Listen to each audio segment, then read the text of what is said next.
A sua Bíblia, no primeiro livro da Bíblia, no livro de Gênesis, capítulo de número 38.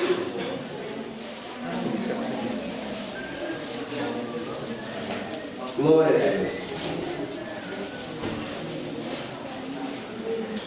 Gênesis, capítulo de número 38.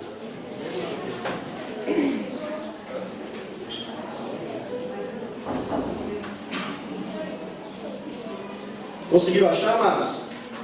Gênesis, capítulo de número 38. Nós vamos fazer uma leitura a partir do versículo de número 1 até o versículo de número 10.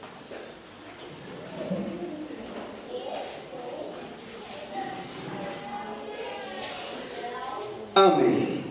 Obrigado. Creio que você já deva ter achado, então eu passo a fazer a leitura. Diz assim a palavra de Deus: Aconteceu por este tempo que Judá se apartou de seus irmãos e se hospedou na casa de um adulamita chamado Hira com H. Ali viu Judá a filha de um cananeu chamado Sua. Ele a tomou por mulher e a possuiu. E ela concebeu e deu à luz um filho, e o pai lhe chamou Tornou a conceber e deu à luz a um outro filho. A este deu a mãe o nome de Onã. Diga comigo, Onã. Não é não, é Onã. O que? Onã. Versículo 5. Continuou ainda e deu à luz um outro filho, cujo nome foi Seilá. Não é Seilá, né? É Selá. Ok? Continuou ainda e deu à luz um outro filho, cujo nome era Selá. Ele estava em Quezibe quando teve. Ou melhor, ela estava em Quezibe quando teve. Versículo 6. Judá, pois, tomou esposa para ele, o seu primogênito. O nome dela era Tamar. Ele, porém, o primogênito de Judá, era perverso perante o Senhor, pelo que o Senhor fez morrer. Então disse Judá a Onã: Possui a mulher de teu irmão, cumpre o levirato e suscita descendência a teu irmão. Sabia, porém, Onã que o filho não seria tido por seu, e todas as vezes que possuía a mulher de seu irmão, deixava o sêmen cair na terra, para não dar descendência a seu irmão. Isso, porém, que fazia era mal perante o Senhor, pelo que também a este fez morrer. Até aqui é o suficiente para que nós possamos ministrar nessa noite. Nessa noite eu gostaria de ministrar para vocês a respeito de um tema que eu resolvi chamar de escravos do prazer. Escravos do prazer. E eu quero, na verdade, falar nessa noite sobre um prazer sem compromisso. A história que nós acabamos de ler vai narrar um pouco a respeito disso, de um prazer sem compromisso. E eu, na verdade, eu tenho uma simples palavra para poder compartilhar com vocês. Eu creio que ela será simples no sentido de que você vai poder entender muito bem, muito claramente aquilo que Deus quer falar ao seu coração. E para que eu possa falar dessa história que Deus colocou no meu coração, melhor, desse tema, desse relacionamento sem compromisso, apenas em função do prazer, e fazendo com que um homem fosse escravo desse prazer, eu vou falar um pouquinho, um pedacinho da história de um homem chamado Onã. Por isso que eu pedi para você repetir o nome desse homem, porque esse é o personagem que Deus vai falar conosco nessa noite, chamado Onã. Eu não sei, talvez você nunca tenha ouvido essa palavra, mas dependendo daquilo que você fez como faculdade, ou dependendo do quanto você já leu, dependendo do quanto você conhece, tanto do português, quanto também de algumas situações da vida, talvez você já tenha ouvido uma palavra chamada onanismo. Alguém já ouviu uma palavra chamada onanismo? Já ouviram a palavra chamada onanismo? Márcio já ouviu a palavra chamada onanismo? Nele também já? O que é onanismo? Eu não vou explicar. Vocês explicam para mim, por favor. Na frente de todo mundo assim? Na frente de todo mundo assim, pastor?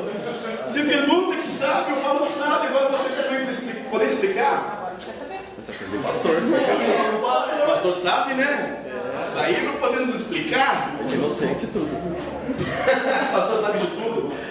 Pois é, onanismo, vulgarmente e erradamente, se escolheu chamar a masturbação masculina de onanismo. Mas é errado isso. Isso é muito simplista e não condiz com a origem do termo onanismo. Para que você possa entender um pouco mais a respeito desse nome em português, talvez em outras línguas também, algo muito próximo a isso. Esse onanismo, na verdade, fala basicamente de um prazer sem compromisso. E nós podemos, assim, tecnicamente falar a respeito dele, quando um homem tem uma relação sexual com a mulher, e ao invés dele completar essa relação por meio da ejaculação, ele não faz isso. Você já deve ter ouvido isso em outro termo, talvez médico, que fala para você a respeito do coito interrompido. Já ouviu agora a respeito do coito interrompido? Coito interrompido é quando a relação sexual não vai ao final dela. Então, por que se faz o tal coito interrompido? Se presume que ele é contraceptivo, ou seja, ele impede o fruto de vir à existência. Está comigo? Deu para entender agora? Pensando que o sêmen, talvez você conheça com outro nome como esperma, né? Ele contém sementes de vida. Está comigo? Eu estou falando de sexo, todo mundo está atento, que coisa linda isso. Nunca tive tanta atenção. Deixa eu ficar mais tempo nessa parte de sexo aqui. Estou gostando de você estar muito atento na palavra. Acho que eu sempre vou falar um pouco de sexo no meio da palavra, para poder ter toda a atenção. Aí depois pode falar sobre qualquer outra coisa. Esse não é a temática da noite, não é sobre sexo. Mas eu só estou explicando para que você possa entender. Então o onanismo fala do coito interrompido. Por quê? Porque ali há no sêmen, ali há a vida, ali há a semente. E a finalidade da semente é trazer o que à vida? Trazer frutos à vida. Uma semente faz com que uma árvore cresça, a árvore frutífera, então dá fruto. Esse fruto tem semente dentro, quando cai na terra a semente volta, ela morre lá embaixo no solo e traz mais vida para cima novamente. E esse ciclo não para. Ok? Por isso que um nome técnico a respeito disso é o onanismo, que é essa prática, aí vai uma coisa um pouco maior do que simplesmente sexualidade ou sexo em si. É a prática de você viver movido por prazer, mas não compromisso. E por que eu falo de não ter compromisso? Porque o nome onanismo, esse nome que talvez você nunca ouviu falar, na verdade ele fala de um prazer por prazer. E aí, daí que alguns interpretam que o onanismo é igual a masturbação. Porque masturbação, você sabe, é similar ao coito interrompido nesse sentido. Porque ambas não permitem que o sêmen seja fecundado. Eles não permitem que a semente vingue e se transforme num fruto. Você sabe isso, a biologia explica, né? Você, na verdade, é esse fruto. Um dia você era apenas uma célula, chamada célula-ovo. Aconteceu milhões e bilhões de mitoses ao longo da sua história. E essa célula-ovo se multiplicou, se multiplicou, se multiplicou, se multiplicou. Como a nossa igreja está se multiplicando, se multiplicando, se multiplicando. Amém? E aí então virou você, aí, lindão, bonitão, você olha no espelho, né, e fala, meu Deus, que coisa linda que Deus criou. Mas um dia, você era simplesmente uma semente que se uniu a um óvulo e virou uma célula-ovo. Está comigo? Sim. Ok? Se essa sementinha não tivesse invadido aquele óvulo, você não estaria aí. Você concorda comigo? Sim. Sim? Muito lógico que eu estou falando, né? Eu creio que com isso você já está conseguindo entender um pouco da mensagem. Como eu disse, é algo muito simples que eu tenho para poder falar com você. Mas a pergunta que talvez fique é: por que Onã fez isso, pastor? Ele gostava de brincar com o sentimento daquela mulher? Ele gostava de ter prazer na hora da ejaculação? Não, vamos parar com esse negócio e jogava em terra?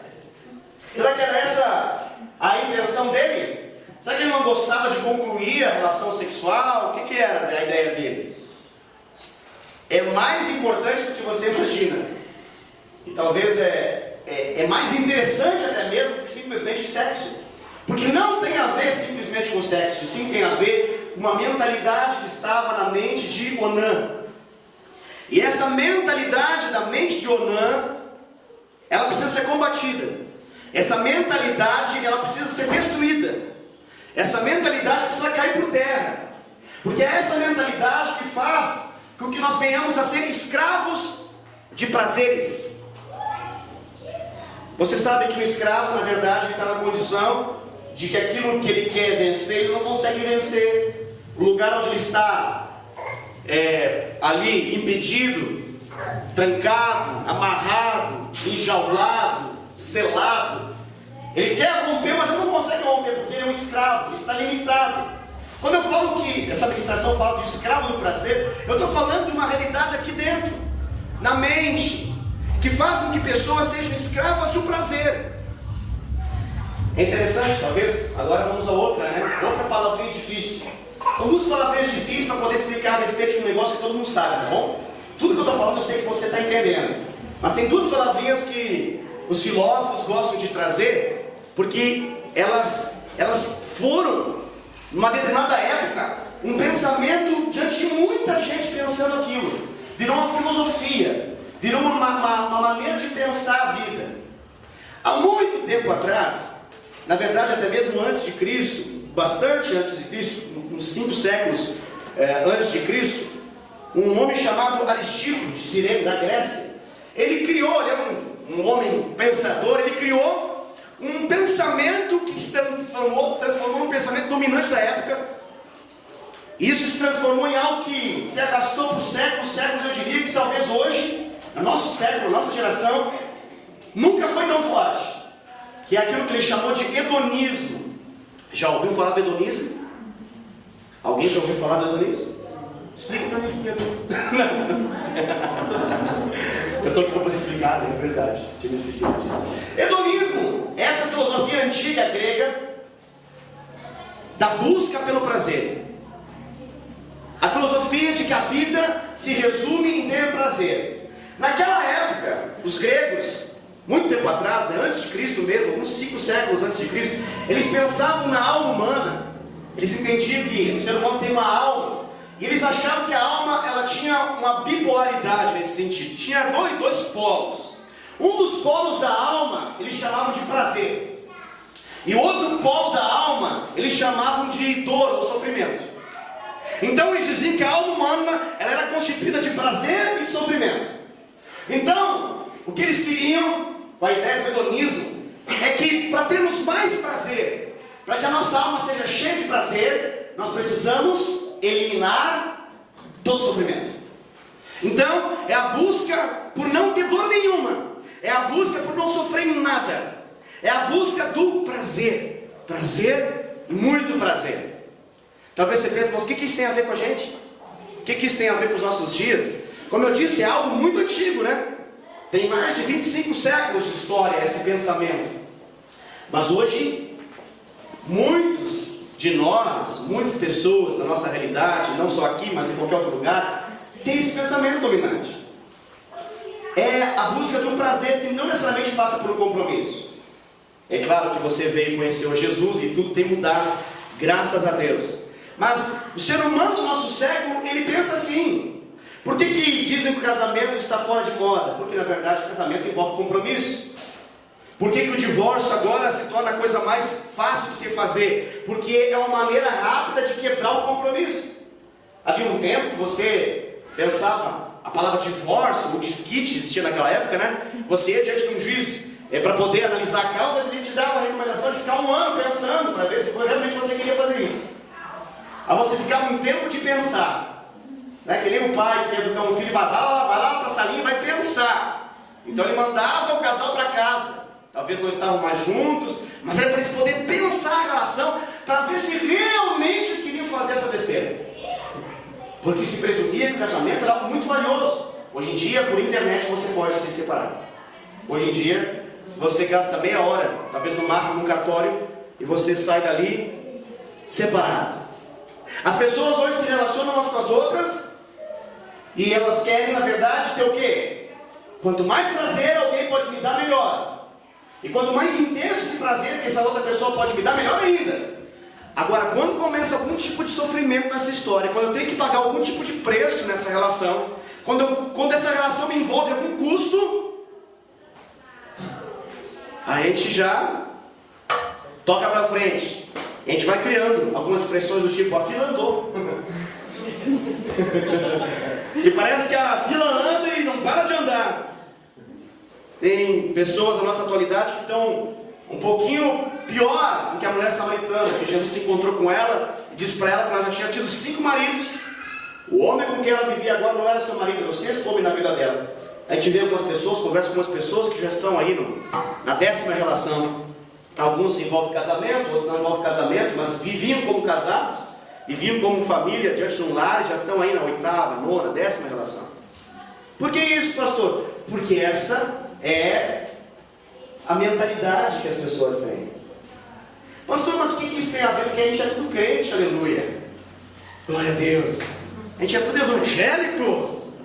Nós somos cristãos do século 21. Amamos a Jesus, aleluia. Amém? Amém. Só que quando você vem para Cristo, o que acontece? Ele quer gerar com você o quê? Um compromisso. E compromisso muitas vezes envolve sofrimento. E se essa mentalidade não é quebrada, o que acontece? Assim que a gente entra por essa porta, a gente também sai dela. Até que alguém fale compromisso com a gente, tá bom. Melhor, até que alguém não fale compromisso com a gente, tá bom. Mas quando alguém começa essa história de comprometimento, se comprometer, compromisso, e a gente faz o cálculo na mente e sabe que envolve custo, envolve sacrifício, envolve renúncia.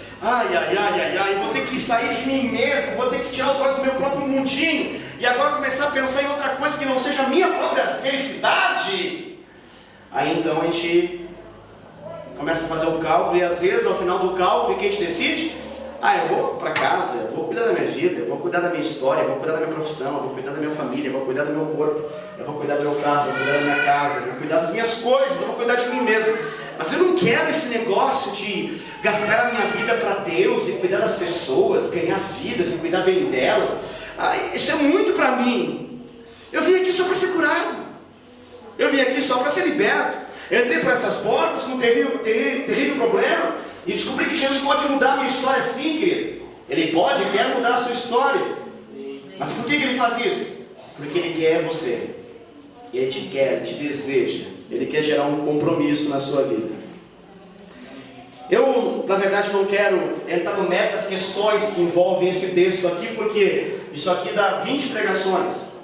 Explicar cada detalhe dos costumes da época, dos costumes éticos e morais do povo de Israel, por que eles faziam tais coisas, talvez vai ficar sem sentido explicar isso tudo agora.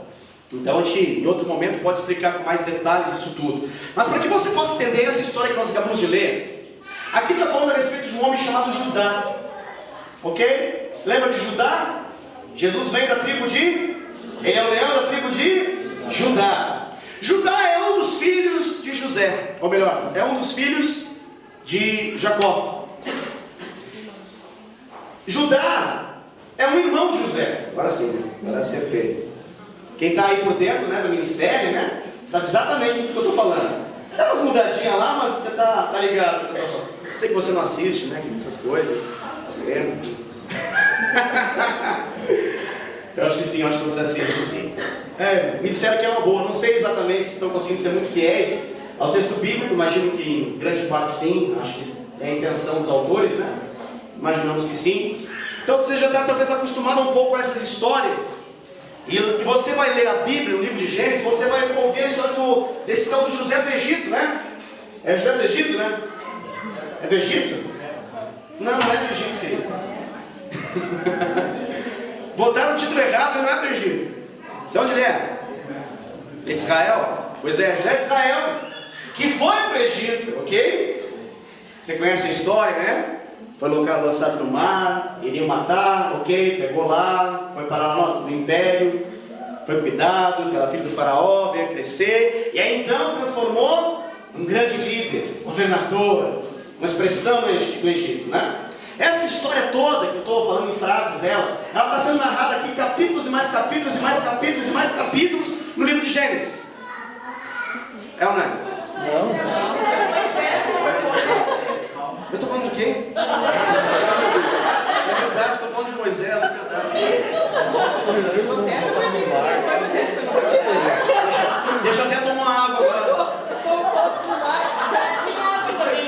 É verdade. Estou falando de Moisés, querido. Estou confundindo as histórias todas. Volta, fica. José é aquele que foi vendido pelos seus irmãos.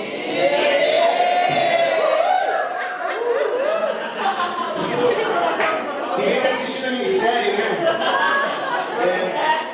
Era a minissérie de Moisés que eu estava falando. É verdade. Obrigado, viu?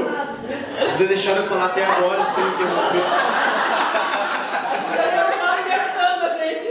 Não estava testando, eu estava realmente falando de um, pensando no outro, mas é verdade.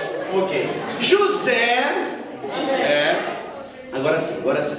Voltamos à história, né? Que não é de Israel, é verdade, tá certo essa parte, né? A diferença é só toda a história que eu falei. Todo o resto, né? E José foi vendido pelos seus irmãos, ele foi jogado lá no poço, passou os midianitas, é isso mesmo? Tá certo agora? Agora acertei o homem.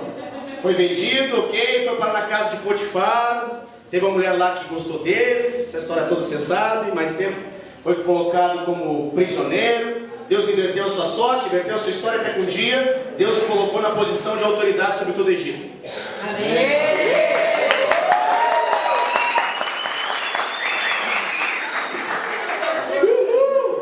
O pastor não está tão louco, ele só se enganou, diga assim. Bem enganado, só confundiu os homens. Então, esses detalhes todos, na segunda parte daquilo que eu falei, está sendo narrado no livro de Gênesis, tá? De Moisés é outra coisa, é outro livro também, tá? Então, no livro de Gênesis, narra a história de José. E quando você lê essa história de José, que não é a primeira que eu contei, sim a segunda, você vai vendo todo o desenrolar dessa história. E aí acontece um negócio interessante aqui, ó. Por exemplo, no capítulo 37, fala do José sendo vendido pelos irmãos, ok? Aí tem o capítulo 38, que parece que não tem nada a ver com o tema. E aí cai para o capítulo 39. Tá comigo aí? Que volta a falar do José na casa de Potifar, que é a segunda história que eu narrei, ok? Então, olha só, você pega essas passagens e vai sendo narrado a história de José, e ela vai ter sequência nos próximos relatos, ali 39, 40 e assim por diante, mas tem aparentemente uma interrupção da cena ali. E ali fala a respeito de um outro irmão de José, que é o Judá. Agora estamos todos ok, né? Glória a Deus por isso. Eu suei agora aqui. Meu Jesus da glória, que loucura. Mas tá bom, acontece, somos humanos, né? Faz parte. E Judá aqui, diz a Bíblia, começa esse versículo que nós acabamos de ler, fala, ok, ele tem lá uma relação, e dessa relação, desse casamento, ele concebe filhos. Sua esposa concebe filhos, dá filhos a ele. E eles estão sendo narrados ali nos versículos 3, versículos 4 e versículo 5. Ok? Então Judá, com essa mulher, ele vai ter 3 filhos. Um deles se chama outro se chama Onã, e o outro é Selá. Quer dizer, Selá. Ok? Esses 3 filhos. Então tá tudo bonitinho até então. Tudo lindinho. Então, olha só. Ali fala que Judá, ele foi lá, viu uma filha de um cananeu, essa mulher chamado Suá, tomou aquela mulher do cananeu, a possuiu e então teve filhos com ela. É isso que está sendo narrado aqui. Lindo, uma família bonita. Então temos uma família lá, nesse primeiro momento temos uma família com 3 filhos, Onã e Selá. Aí o que acontece? Chega um momento que ele percebe, os meninos crescem, estão maduros, né? E maduros que estão, dentro daquele contexto, agora Judá entende que precisava uma mulher para o seu filho primogênito. Ele precisava casar o seu filho, seu primeiro primogênito, seu primeiro filho. E aí então diz o versículo 6, que Judá toma uma mulher para o seu primeiro filho. E o nome dessa mulher é Tamar. Tamar. Esse nomezinho é interessante, você já vai entender um pouco melhor a respeito dele. Agora o versículo 7 não explica o porquê Eu queria até que pudesse explicar para que eu pudesse falar, mas não tenho que explicar porque não fala nada. Só diz o seguinte, diz a Bíblia no versículo 7 que ele, esse primeiro filho, era mau, era perverso. E ele fez algo para Deus, eu não sei o que desagradou tanto a Deus, que Deus decidiu tirá-lo da face da terra. Deus liberou a morte sobre a vida desse primeiro filho. Então veja bem, ali não fala o tempo que ele estava com Tamar, ali não diz quantas relações eles tiveram, mas com certeza tiveram, porque deu Tamar como esposa para ele, então eles tinham relações, eles eram um casal. Talvez não havia ainda o tempo da fertilidade suficiente para que pudesse ter um filho, mas eles não tinham tido filho. Quando Deus decide tirar a vida desse homem chamado ele não tinha dado filho. Traduzindo, ele não tinha deixado descendência sobre a terra. Traduzindo melhor, o seu nome seria retirado da história. O seu nome passaria da história porque ele não deu fruto. Não deixou fruto. Eu falo fruto porque na verdade na Bíblia esse deixar história, deixar legado, deixar uma marca envolve filhos, envolve frutos. E aqui o não deixa filhos, não deixa frutos. O que acontece? Existia naquele contexto uma certa tradição. Essa tradição Deus vai pegar e mais tarde Moisés. Já ouviu falar de Moisés? Mais ou menos, né? O pastor precisa pregar mais que Moisés corretamente. Ele vai pregar, em nome de Jesus, direitinho sobre Moisés. Então, muito tempo depois, ou melhor, algum tempo depois, Moisés vai ser levantado, e então a lei de Deus vai ser estabelecida como uma regra social.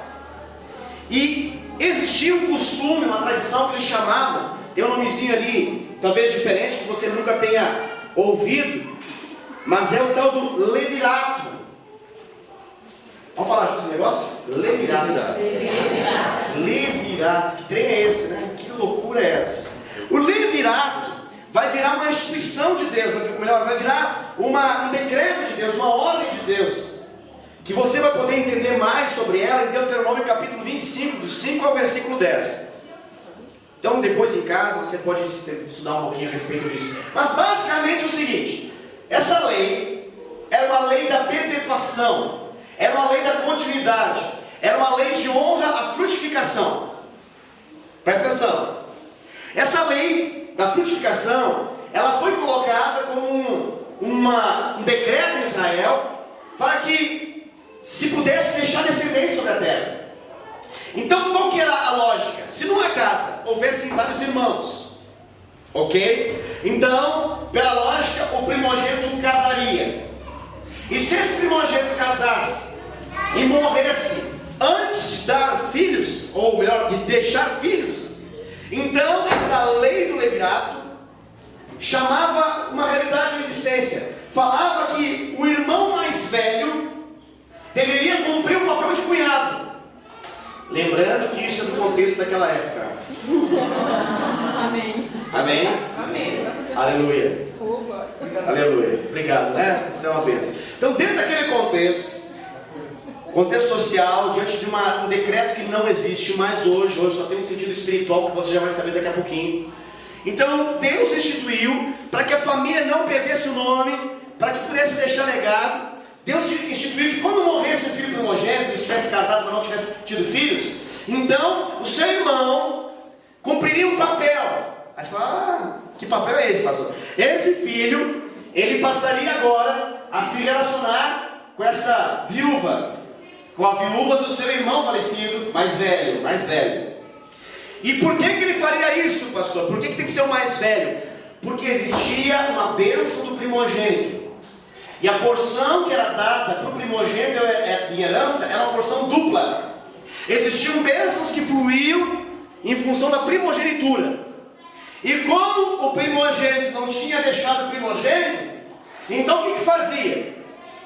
O seu irmão se relacionaria com a cunhada, ok? E teria filho. E esse primeiro filho seria então beneficiado com o direito da herança do seu pai. Você pergunta quem é o pai nessa história? Fisicamente, naturalmente, é o irmão que está vivo. Mas o decreto que existia ali é que ele estava se relacionando com aquela mulher, com aquela cunhada, para gerar descendência para o seu irmão falecido. Está dando para entender? Claramente? Muito claramente, né? Então, ok.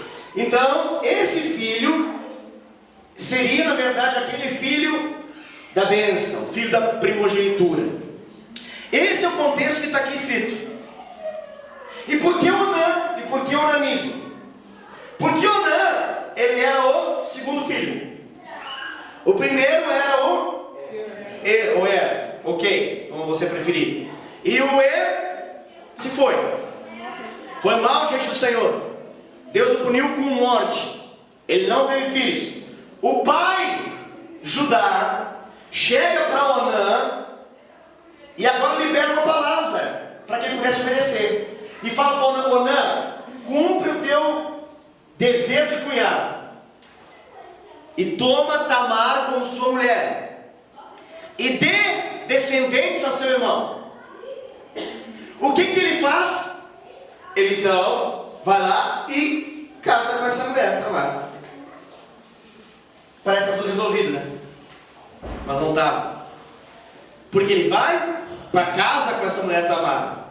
Ele se envolve dentro desse negócio, dessa estrutura nova, dessa família nova que foi criada. Mas ele só quer uma coisa dessa relação: prazer. Ele não quer uma outra coisa dessa relação: compromisso. Talvez você pense assim: pastor, como assim? Eu não estou entendendo onde você quer chegar. Quando eu falo do prazer, a Bíblia dá a entender claramente que ele se relacionava com Tamar.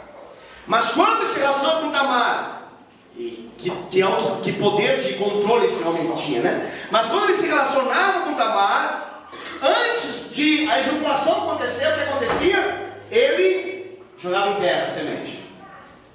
E aí você pergunta por quê? Porque ele não queria deixar descendência do seu irmão. Ele não queria deixar frutos para o seu irmão. E talvez você pergunta: por quê, pastor? Por quê? Por quê? Por quê? Porque a lógica diz que se Tamar morresse, ou se ele se relacionasse com ela e não desse filhos, o que ele teria sobre ele? A herança. Entendeu? Está claro agora? Olha que lógica interessante. Ele quer só o prazer de Tamar, mas ele não quer o compromisso que estava sobre Tamar e que Tamar queria dar. Queria deixar de fato legado para o seu falecido. E Judá, o pai, se encarrega de falar do levirato, que era um costume, e que depois vai virar um decreto, lembre-se disso, porque ele queria que o nome de Er não fosse esquecido. Mas o Onã, sabendo dessa realidade, ele pensou: não, eu vou deixar, eu vou me entregar a algo que eu não vou ter benefício disso. Eu vou fazer alguma coisa nesse processo, e ao final quem vai receber os louros da fama vai ser o meu irmão morto? Ou uma criança que na verdade vai ser semi-minha, mas muito mais semi-minha, né? Porque oficialmente, naturalmente minha, mas na verdade, por costume e por decreto do meu irmão, e todos sabem disso, porque se Tamar tem um filho, eu sou o cara dela, eu sou o esposo, naturalmente todos sabem que esse filho não é meu. É meu, sim, fisicamente, mas não é meu, porque é um filho do levirato. É um filho de uma implicação social, para que o nome do meu irmão não seja esquecido na terra. Então ele pensa: esse camaradinho, esse filho que vai vir à existência, primogênito, ele vai ganhar toda a honra, vai ganhar todos os louros, vai ganhar a herança, galardão. Eu não vou fazer isso. Mas Tamar é bonitinha. Tamar é jeitosinha. E ele não nega de se relacionar com ela. E ele se relaciona com ela. Mas cada vez que a coisa vai para o compromisso de gerar frutos, quando entra o assunto de gerar frutos, ele não vamos azedar essa relação, né? Já ouviu essa frase assim? Às vezes tem casal de namorados que fala assim, essa frase, né? Alguém fala assim: vamos casar, não vamos azedar essa relação, tá tão bom assim. Não vamos estragar esse negócio, tá tão aprazível aprazível, está tão prazeroso. Para que falar de compromisso? Falar de compromisso dá até de cara, já dá alergia esse negócio de compromisso. Você já percebeu que fala de compromisso, aí começa a vir um sofrimento? Tem crente que fala a mesma coisa, mas fala de outro sentido, fala assim, não vamos falar de compromisso, quando fala de compromisso o diabo, ele se levanta. Já ouviu essa frase? Tem gente que, eu até quero Jesus, mas não, compromisso. Tem gente que fala na igreja assim, a gente vai ter batismo nas águas dia tal. A pessoa até quer, mas se eu fizer isso, o diabo se levanta. E daí já viu, né? Meu Deus do céu, porque é muito forte esse negócio. Você assumiu um compromisso. As trevas vêm sobre mim. O mal vem sobre mim. Não, deixa assim. Eu vou no culto, ouço a palavra, sou abençoado, tenho os momentos legais na presença de Jesus. Mas esse negócio de compromisso é muito forte. Então nós somos uma geração que vai até o nível do prazer. Mas quando entra o negócio de compromisso, para tudo. Engraçado, né? A gente fala que hoje tem um avivamento no Brasil. E a gente tem por destaque uma série de listas das maiores igrejas do Brasil. E na série da lista das maiores igrejas do Brasil, são centenas de milhares de pessoas. Aí você conhece essas pessoas. E você volta daqui a um ano. E você vai ver que são outras pessoas. E aí você pergunta, cadê essas pessoas que estavam um ano atrás aqui? Aí eles vão falar, não estão mais. Por quê? Porque mudou as pessoas. Continua grande, continua enorme, está cheio, mas já são outras pessoas. Por que não estão mais? Porque em algum momento se falou em compromisso. Então se nós temos uma igreja de mercado, que você vai e você tem o que quer, pega aquilo que você deseja, essas igrejas estão sempre cheias, mas não necessariamente as mesmas pessoas. Igreja estilo rodoviária, você sabe? Sempre que você vai lá, está cheio, né? Mas se você voltar amanhã já não é mais pessoa. Outro dia não é mais pessoa. Outro dia não é mais pessoa. Nós não queremos uma igreja assim. Amém. Nós não queremos uma igreja assim. Nós queremos uma igreja de discípulos. E discípulos são chamados a pagar preço. Sofrer. É uma loucura essa mensagem que nós temos. É uma loucura. É uma loucura esse negócio. Aí talvez você pense, pastor, mas não me convida para sofrer, que eu já estou sofrendo aqui sem Jesus. Você vai me convidar para você até sofrer mais ainda. Calma, querido. Nós temos um Deus que quer te dar muito prazer. Mas muito prazer.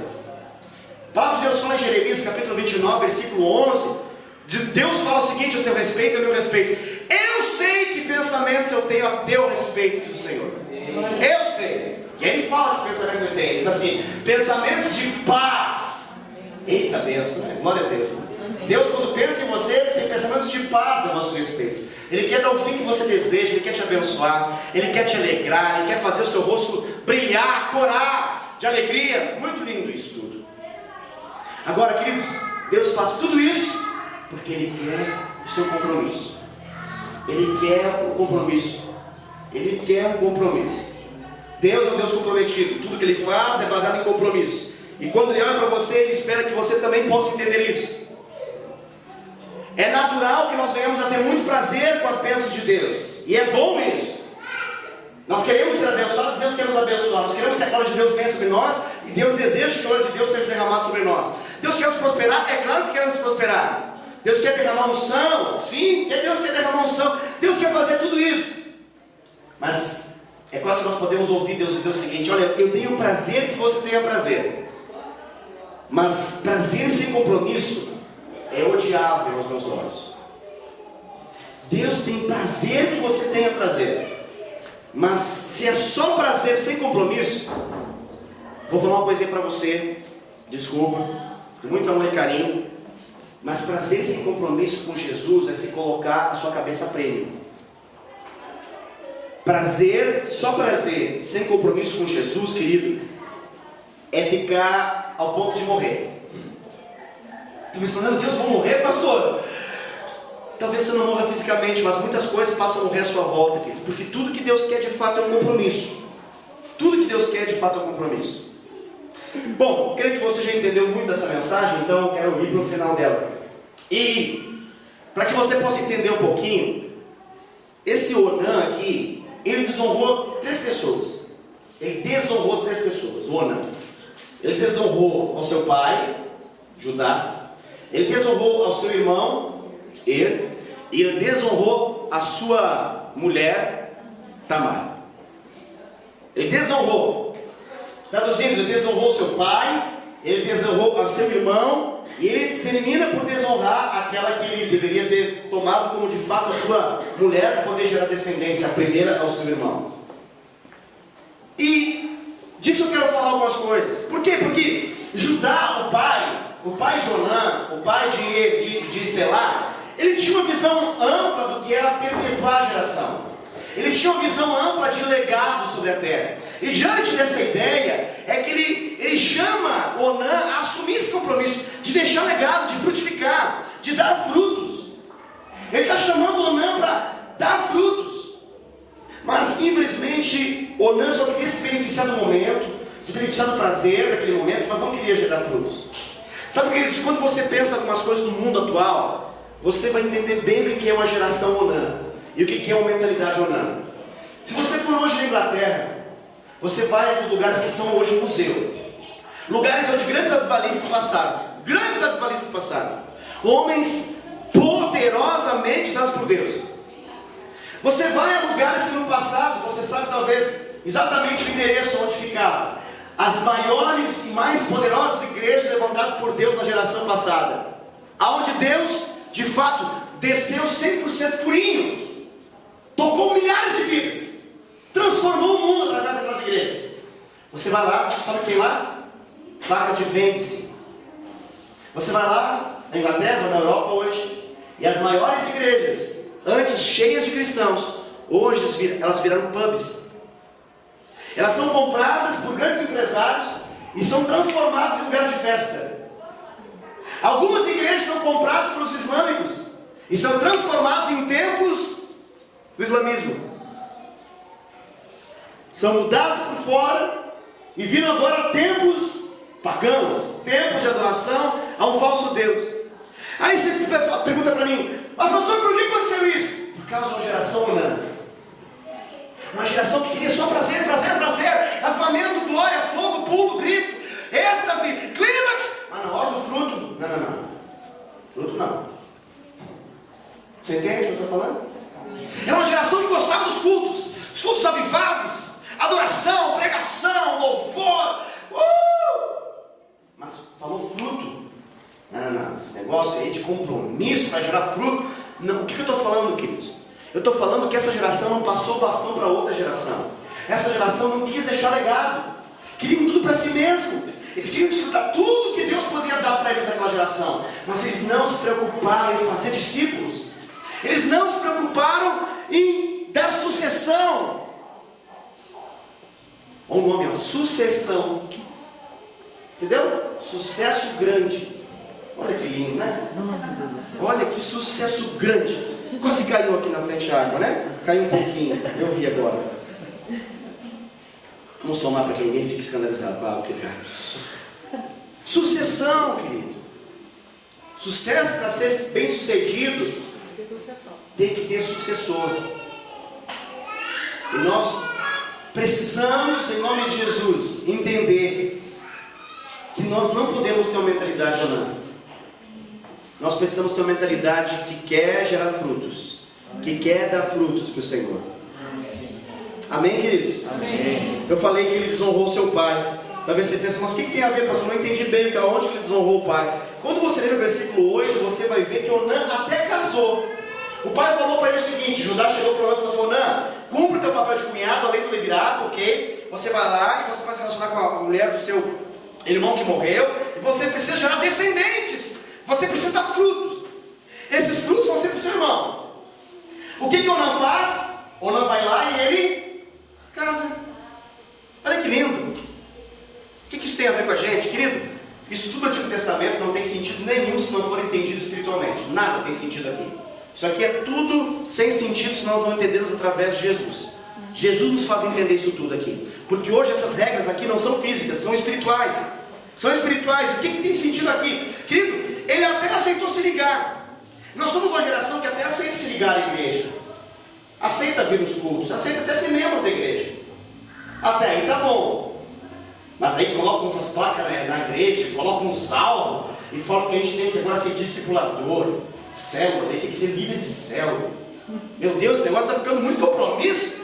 Pastor, é muito compromisso. Ai, pastor.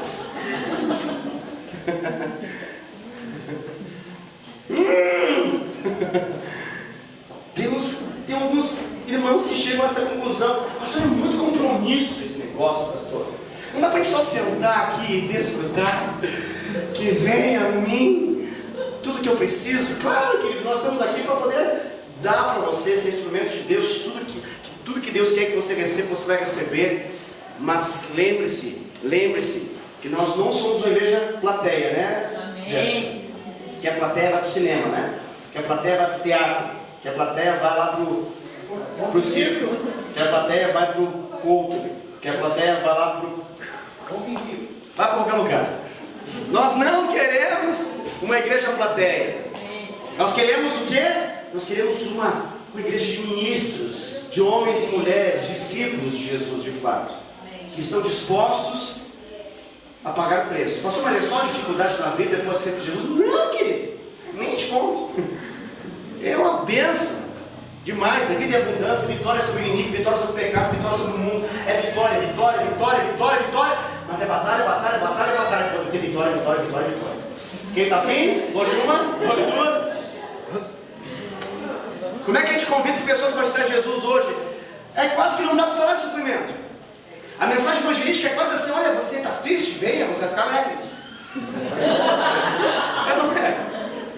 Você tem quantos carros? Um carrinho mais ou menos que dá muito trabalho, fica ungindo a cidade inteira com óleo que fica derramando. Venha para Jesus. Deus vai te dar muita coisa. Não é essa mensagem que se vende? Não é essa que passa? Não é o recado que se dá? É nós, queridos, é a igreja que dá esse recado. Não é algumas igrejas, é nós no geral que damos esse recado. Quando talvez eu evangelizo, a gente tem o prazer de dar o prazer aos ouvidos da pessoa para que ela possa falar assim: acho que eu vou entregar a minha vida para Jesus mesmo. Aí eu, por favor, entregue a vida para Jesus. Quase que a gente fala assim: ele precisa tanto de você. Não é assim? Meu Deus do céu. Não, parece que Deus vai deixar de ser Deus. Aí a pessoa para e não sei. Eu acho que eu vou na igreja. Eu acho que até eu posso ir na igreja. Aí diz: eu vou na igreja. Evangelismo bem sucedido, a pessoa vem na igreja. Aí fala de cruz na igreja. Aí você vem. Meu Deus do céu. O pastor parece que errou a pregação de novo. Falando sofrer com Jesus. Compromisso. Eu já quero avisar você que está chegando: é compromisso. Talvez você pensou que era mamão com açúcar, né? Aviãozinho de Jesus na sua boca. Abre a boquinha, Não, querido. É compromisso. É compromisso. O pastor pegou pesado. Não dá para dizer que é bonito, que é lindo, querido. É lindo. Mas com compromisso. Quem é casado aqui? Quem é bem casado aqui? Diminuiu as mãos. Quem é bem casado aqui? Aleluia, irmão. É bom estar casado, irmão. É bom estar casado. Muito bom. E é só prazer?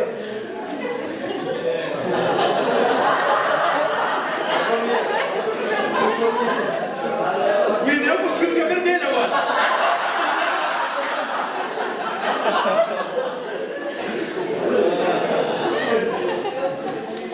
Não é só prazer, não. Tem compromisso. Tem compromisso. Mas vale a pena ao final disso tudo? Vale. Vale a pena. Vai valer a pena mesmo. Só que nós estamos num mundo que, quando algum prazer não é dado, que a gente espera, a gente vai considerar: será que eu acertei mesmo a decisão?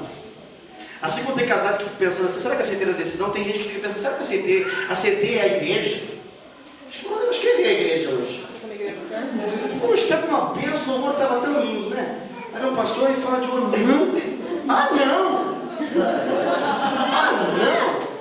Oh não! Esse cara aí, com essa história estranha, falar de sêmen, que loucura é essa? O pastor veio falar de Jesus, falando de espelho, que loucura é essa? Quando eu estava lendo aqui, eu vi a cara de alguns quando eu estava lendo. Quando eu comecei a falar de sexo, alguns assim, até fizeram aqui assim, ó.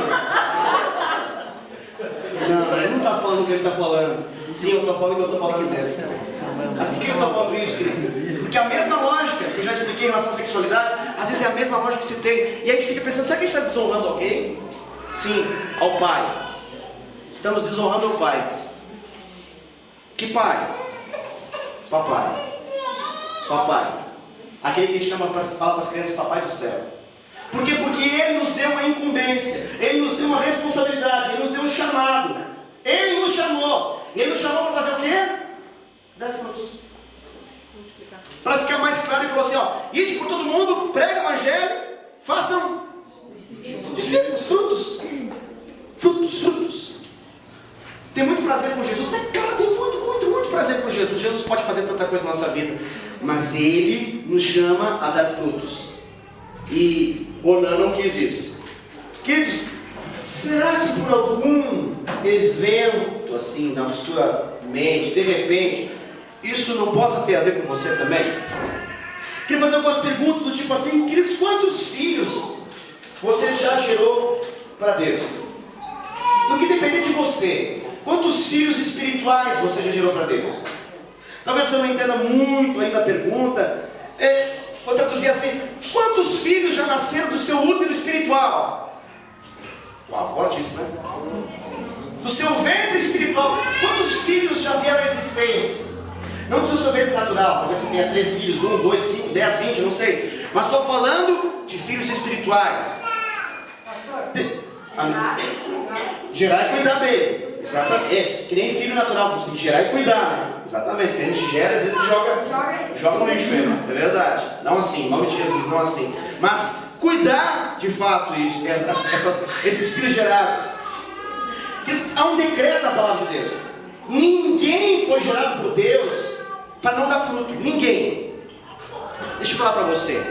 Eu não sei em que momento você está com o seu Deus. Eu não sei em que momento você está chegando agora, se está mais depois, se está longe, tá? Eu não sei quão maduro você é, mas sabe de uma coisa? Deus te chamou para dar frutos. Deus te chamou para dar frutos. Deixa eu traduzir frutos para você. Frutos é você impactar vidas, deixar legado, influenciar pessoas, ser referencial, liderar vidas, cuidar dessas vidas. Deus te chamou a dar frutos. Então, queridos, essa pergunta eu creio que é importante. Quantos nasceram do seu trabalho em Deus? Quantas dores de parto você já sentiu por pessoas na face da terra, para que elas pudessem nascer para Jesus e para que Cristo pudesse ser revelado dentro delas? Quantas angústias do coração de Deus você já sentiu ao longo da sua trajetória pela vida das pessoas? Porque se nós não temos feito isso até então, precisamos entender uma coisa: desonramos o Pai. E assim como ele morreu porque fez algo para Deus e se tornou odiável, assim também Onan se transformou em alguém odiável. E Deus o puniu. Aí talvez você pense, pastor, mas Deus vai me punir ao ponto de matar? Deus não está mais na velha aliança. Ele está na nova aliança operando sobre a sua vida. Então Ele não vai te matar. Mas você vai perder muita coisa na sua vida, querido. Por causa da falta de propósito. Porque o propósito da sua vida é gerar filhos para Deus. O seu clamor deveria ser que nem o clamor de Raquel. Quando Raquel não podia ter filhos, ela fala: dá-me filhos, senão eu morro. Ela entendia que o seu chamado era dar filhos. Onan também desenvolveu o seu irmão. Havia essa lei do levirato e ele não a cumpriu. Sabe o que você falou uma coisa para você? Eu vou te dar uma receita infalível para que você possa se desanimar com a igreja, tá bom? É infalível essa receita. Tá? Presta atenção. Se quiser escrever ela, nem você escreve receita de bolo, escreva, tá? Vai lá no seu iPad, smartphone, qualquer coisa assim, escreva receita infalível para que eu possa me desanimar com a igreja, para que eu possa me desanimar com a comunhão que eu tenho com os meus irmãos. Vai lá, a receita infalível é uma frase só, é assim, ó: não dê frutos, ok? É assim, simples assim. Se você não der frutos, saiba que essa receita vai ser infalível para você. Você vai se desanimar. Mas assim, ó, talvez demore um mês, talvez demore um ano, no máximo 2 anos, mas você vai se desanimar. Porque alguém vai falhar com você, eu talvez venha falhar com você, e você vai ter um bom motivo para poder vazar, deitar o cabelo, picar a bunda, sair correndo, pegar a rota e ir embora. Por quê? Simplesmente porque foi uma escolha de não dar frutos. Então, peraí, será que o pastor está associando frutos com permanência? Sim, querido. Os frutos é uma boa razão pela qual eu continuo lutando. É ou não é? Naquele compromisso de casamento, eu já vi centenas de vezes, ou melhor, ouvi centenas de vezes, perguntando para casais, qual a razão então que eles não se separam? Eles olham para o outro e falam assim: não podemos. Eu sei que isso não segura casamento, né? Mas a resposta naquele momento é a mais convincente que eles podem dar para eles mesmos. Eles dizem assim: não, nós temos filhos pequenos ainda, que precisam de nós. Já ouviu essa frase? Muito comum, né? O casamento está em crise, até pensam em saltar fora do barco, mas eles olham e olham os frutos e pensam: não, porque eles não querem desperdiçar os frutos. Muitos desânimos acontecem no nosso meio. Acontece. Mas sabe o que faz você e eu permanecer aqui? Porque quando eu olho aqui da frente, quando estou pregando, eu vejo muito fruto. Amém. E quando eu em casa sou atormentado por demônios para poder desanimar e largar fora e tocar o pé, eu visualizo os frutos, eu visualizo você. E aí eu considero: não vou fazer tal besteira. Eu sei que você, como líder de célula, eu sei que você, como discipulador, você já pensou muitas vezes em picar a mula também. Sair correndo, deitar o cabelo, vazar, procurar outra rota, outra igreja, fácil, mais interessante talvez aos seus olhos. Mas por que você não foi? Porque há compromisso de você. Você sabe que você gerou frutos, e esses frutos olham para você e ficam se espelhando em você, porque você se transformou em referencial. Olha que fácil viver a vida só no prazer. Quando você vai embora, você não tem nada, então é fácil ir embora. Mas quando você vai embora e você tem frutos, não gerados pela religiosidade, não dados simplesmente por causa dos seus talentos, mas sim gerados por meio da sua angústia, gerados por meio do seu próprio sofrimento. Você sofreu como uma mãe sofre para poder dar luz, como uma mãe sofre para poder gestar. Você gestou vidas, querido. Aí quando você tem uma bobeira de tentar pensar: eu vou dar um pé nesse negócio, você pensa: não só pensa, na verdade o Espírito Santo olha, mostra para você os frutos, e você fala: eu não vou desonrar os meus irmãos. Infelizmente, Onã não estava nem aí para o seu irmão.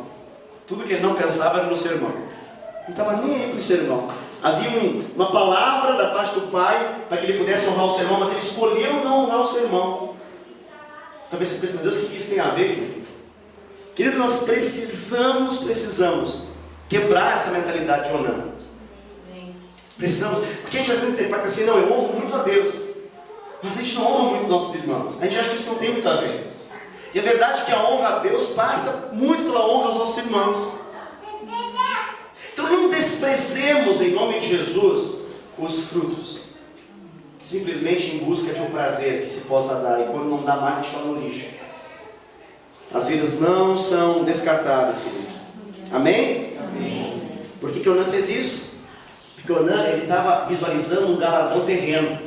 E olha que coisa incrível, né? Eu acho muito interessante a lógica de Deus e a lógica da palavra, porque é uma lógica invertida. O Onã só estava visualizando o galardão terreno. O que é galardão? Recompensa, ok? Prêmio. O que ele queria? Ele queria que Tamar morresse sem dar filhos. Porque se Tamar morresse assim como seu irmão já tinha morrido sem dar filhos, o prêmio seria dele. Ele seria o receptor da herança. Mas aí o que acontece? Onã, visualizando esse prêmio natural, ele não só perdeu a premiação, o galardão eterno, como também veio a perder o galardão natural. Quando a Bíblia fala que os nossos olhos não devem ter nessa terra, que nós não devemos ficar presos às coisas dessa terra, mas sim às coisas celestiais, eu creio que é disso que está falando. Às vezes nós nos relacionamos com os nossos amados irmãos assim também, procurando extrair o prazer desse negócio, mas quando entra no nível do compromisso, a gente bota o pé para trás e fala, não, aí já pegou pesado demais. É muito comprometimento, é tardel, é célula, é discipulado, é encontro com o meu discipulador, é ter encontro com o meu discípulo. Pastor, é muita coisa. Se eu sou jovem, tenho um culto jovem. Pastor, é muita coisa, é muito compromisso, querido. Seu galardão vai ser liberado. Seu galardão vai ser liberado. Pastor, quem dá o galardão? É o pastor? Quisera eu que fosse. Mas não sou. Graças a Deus que não sou. Porque eu não saberia distribuir o galardão do modo correto. Mas Deus que tudo vê, tudo conhece, Ele sabe dar o galardão. E talvez você pense que galardão envolva tamanho de ministério. Porque a gente acha que o tamanho do ministério determina o galardão. Não é tamanho de ministério, é tamanho de obediência que determina o galardão. A recompensa que Deus dá não é pelo quão o ministério é expressivo, mas sim pela qualidade da obediência com aquilo que Ele te chamou a fazer. Vamos dar um detalhe assim, né? Claro que isso não é o detalhe mais importante, mas vamos imaginar que uma pessoa fosse chamada a simplesmente pegar um copo desse e trazer aqui na frente para o pastor. Exemplo, né? Exemplo, é claro. Se essa pessoa cumprir isso, vai receber galardão. Simples assim. Simples assim. Talvez a gente pense, não, mas pastor, um copo na comparação com um violão? Ah, pastor, eu prefiro violão. Prefiro talvez o microfone. Talvez algo mais. O que determina o galardão não é a visualização desse ministério. Tem ministérios, queridos, que naquele grande dia a gente vai ter boas surpresas. Sabe, quando o grande dia chegar, sabe esse dia que vai chegar? Vai chegar. A gente vai ter boas surpresas. Porque talvez algumas coisas grandiosas do nosso ponto de vista, a gente imaginava que ia estar lá, e um galardão muito grande não vai estar. E coisas que a gente achava até um pouco desprezível, Deus dá muita atenção. Muita atenção. Você percebeu que você costuma dar atenção no seu corpo para as coisas que parecem mais desprezíveis? Já percebeu esse negócio? Que você costuma dar no seu corpo, quando você está no espelho. Qual é a parte que você mais ajeita? A que está mais estranha. No secreto, a gente dá uma atenção para o negócio que é meio torto. Vamos imaginar que você tem uma sobrancelha um pouco assim, meio... sabe? Ela vai para o outro lado, eu não sei que ela fosse para o lado. Ela fica para o lado de cá, mas ela vai para o lado de lá. Então você fica no espelho e fica lá. Até que ela se sujeite. Quem que dá atenção para essa sobrancelha? Você dá. Porque no seu ponto de vista ela merece atenção, porque ela é fraca. Ela é fraca. Paulo explica a respeito dos dons da igreja, ele fala justamente isso. Ele fala que Deus, o Pai, se encarrega de dar galardão para aquelas que são mais fracas. A gente dá louvor para aqueles que pregam. A gente acha muito bonito pregar. Aquele que toca aqui na frente, nossa, que coisa maravilhosa. Mas quem fica talvez no data show lá, não sei, esse negócio é meio complicado. Não tem muito louvor, ninguém bate palma quando acerta. Só quando erra, todo mundo olha para frente. A gente pensa, meu Deus, por que errou? Como? Só faz isso, a gente pensa na hora. E erra. O pastor prega 10 minutos errado a respeito de Moisés e continua em alta. Porque, pastor, vai dar 100 visualizações. É melhor não brigar com ele, é pastor, tem autoridade. Agora, se alguém, sei lá, derrama um copo d'água, fica meio torto, pode essa pessoa, por quê? Porque, mas como? Não tem condição de carregar um copo d'água decentemente? Entende o que eu estou falando, querido? Se ficar na porta, receber as pessoas bem para lá na água. Tem muita graça. Pastor, me convida para pregar com esse negócio. Agora joga na internet ainda, fica bonito. A gente é conhecido nas nações agora. Na porta não tem ninguém filmando que está na porta. Não mostra nas nações. Não tem visualização no Facebook. O irmão que está ali na porta. Está entendendo? Mas Deus está vendo. Sabe o negócio de Deus está vendo? Deus está vendo tudo, querido. E o que Deus está vendo? Não está só vendo o fato de alguém estar na porta porque alguém pediu para estar na porta, mas a atitude e motivação pela qual alguém está na porta fazendo aquilo. Eu posso estar fazendo a coisa mais aparentemente linda, mas se a minha motivação está errada, estou desagradando o Senhor. Sabe por que eu estou falando disso? Eu estou falando de que às vezes a gente se casa, mas a gente não está dando fruto. Aparentemente os outros olham para a gente e falam: ah, tá tudo certo, está casado, olha ali, tadinha da Tamar, viúva, coitadinha. Ainda bem que tem o Onã. E o Onã só quer o prazer do negócio. Fruto que é bom, nada. E aí então ele desonra também a Tamar. Percebe? Desonra a Tamar. Eu acho tão interessante essa história porque ele deveria ter tido relação com ela e deveria deixar descendência do irmão. Você já entendeu isso? Já falei 30 vezes isso nesse culto. É isso que ele deveria ter feito. Ele deveria deixar descendência para o seu irmão, para que o nome de Er não fosse apagado da face da terra. Essa era a clara vontade de Deus para ele. Como carregar um copo do pastor, que nem eu falei, a clara vontade de Deus para Onã era o quê? Dar um filho para o seu irmão. Está entendendo que simples isso? Simples. Aparentemente simples.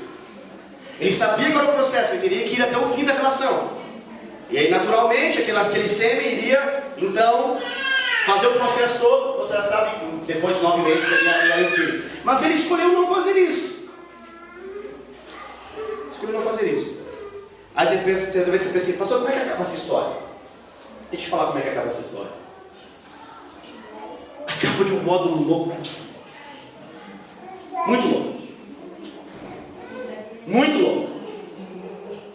Porque Deus fica com tanta raiva de Onã e decide matá-lo. Porque ele se masturba? Não. Porque ele pegou o sêmen e jogou no chão. Você já entendeu o que é onanismo, né? Deus mata ele. Aí qual que era a lógica? A lógica vai ajudar e falar assim: não, para aí, sobrou mais um, tem selar. Selar se você quer selar, mas de repente, né? Selar tá aí. Ele não faz isso. Tamar se irrita. Vira prostituta. Não, você fala: meu Deus do céu. Pastor, isso é Bíblia? Não, isso não pode ser Bíblia. Isso aí parece um livro de fantasia. Que loucura é essa? Isso aconteceu na vida real. Aconteceu. Ela queria tanto um filho, queria tanto uma relação para poder ter um filho. Não tem. Ela se veste de prostituta. E num momento louco lá, ela transa. Com quem? Com Judá. O sogro.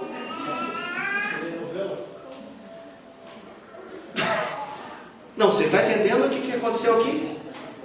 Aí você pensa: meu Deus, que maldição, que maldição, que maldição.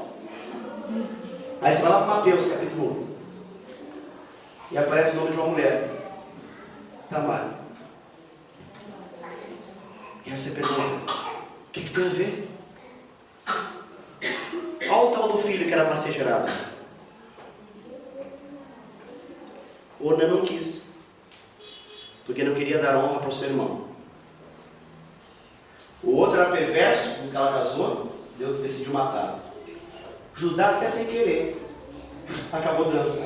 Quando Judá ficou sabendo, porque ele foi lá e mandou ver o que aconteceu, chega a informação: olha, tem uma mulher grávida. Quem está grávida? Aí falou para ela: a Tamar está grávida. Meu Deus, que absurdo isso! Tem que matar essa mulher! Isso é uma meretriz! Mata! Isso é uma cretina! Aí pergunto: quanto tempo tem essa criança? Olha, tem uns 3 meses. Hein? Chega a informação, os cálculos batem, é dele. Quando ele sabe que é dele, que ele fala: bem-aventurada essa mulher. Bênção de mulher essa. Mais digna do que eu. Ele fala assim: ela é mais digna do que eu, porque eu não reconheci a vontade de Deus. Essa descendência, querido, vai levantar o nosso Salvador. É dessa loucura que vem Jesus. O Cristo vem da descendência de uma mulher que teve um momento de prostituição e se deitou com o seu sogro. Porque o marido com quem ela casou, Deus matou porque era mau. O homem que era para dar frutos, escolheu não dar. Cada vez que ia dar, jogava o sêmen no chão. O outro que era, sei lá, né? Sei lá o que aconteceu com ele, também não foi incluído na história. Ela aproveitou a bobeira de distração do homem lá, Judá, acabou dando o filho.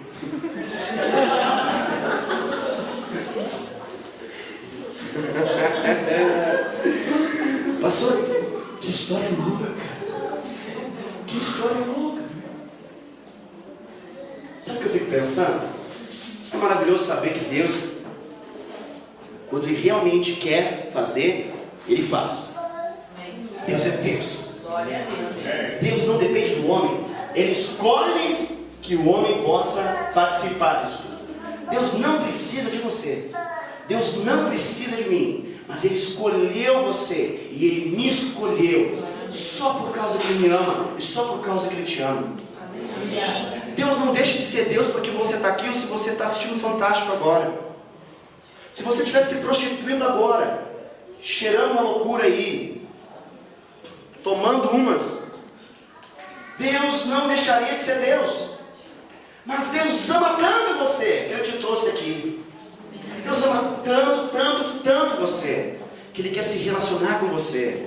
Ele quer gerar frutos de você. E Ele quer que você, no nome de Jesus, dê frutos para Ele. Ele quer que você tenha uma expectativa, que nem aquela que eu falei de Raquel, de dá-me frutos, dá-me filhos, se eu não morro. Essa é a vontade do Senhor, sempre foi essa. Qual que é o propósito de Deus que estava ali? Deus queria gerar descendência, porque essa história aqui só está nessa história 38, lembra que eu falei? Tem um 37, aí pula para o 39, 40, 41, aí tem a história de José, que é a história oficial de José, não aquela que eu faço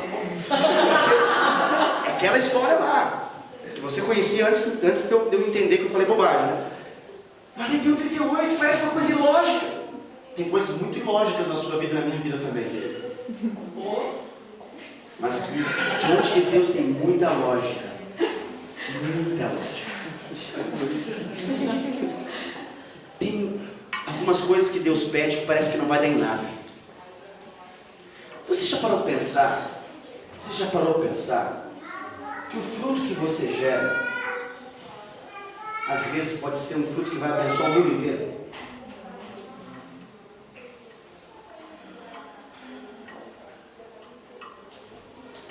Quem evangelizou o Bonk? Não sei. Quer dizer, eu sei porque eu li o livro, né? Mas e aí? Quem evangelizou o Billy Graham? Quem evangelizou Catherine Kuhlman? Quem evangelizou Benny Hinn? Quem evangelizou os grandes homens? David Uchoa? Quem evangelizou, querido? E se essa pessoa, na hora de evangelizar, pensasse, se vira, né?